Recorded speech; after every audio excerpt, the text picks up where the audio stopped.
आस माता आस माई व्रत कथा। बहुत समय पहले एक व्यक्ति हुआ करता था जिसका नाम था आसलिया। आसलिया एक जुआरी प्रवृत्ति का आदमी था और रोज जुआ खेलता था। आसलिया की एक विशेष बात यह थी कि वह जुआ खेलने के बाद अपने घर में पंडितों को भोजन करवाता था और इस नियम का जुए की हार जीत से कोई संबंध नहीं था। दोनों ही परिस्थितियों में आसलिया अपने घर में नियम अनुसार ब्राह्मण भोज का आयोजन करता ही था। एक तो जुए की गंदी आदत और उस पर रोज का ब्राह्मण भोज, इन सब से आसलिया की भाभियां तंग हो चुकी थी।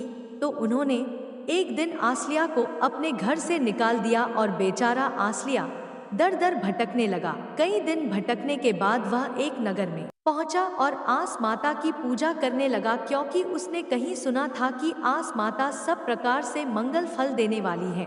साथ ही साथ उसने नगर में बात फैला दी कि मैं बहुत बड़ा जुआरी हूँ और बहुत अच्छे से जुआ खेल सकता हूँ।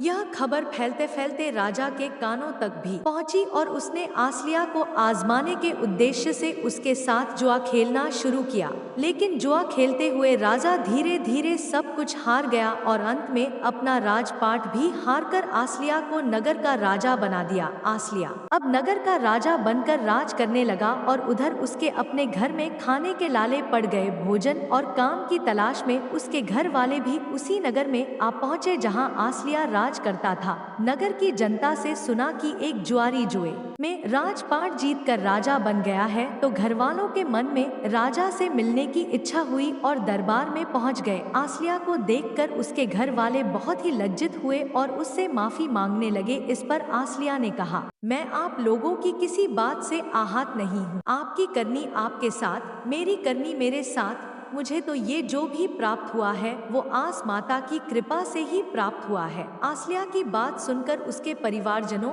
और अन्य लोगों ने भी आस माता का व्रत एवं पूजन किया और अपने कष्टों को दूर कर एक आराम का जीवन जीने लगे। हे आस माता, जैसा आसलिया को दिया वैसा ही सबको देना। हर कहने सुन हुंकारा भरने वाले को देना।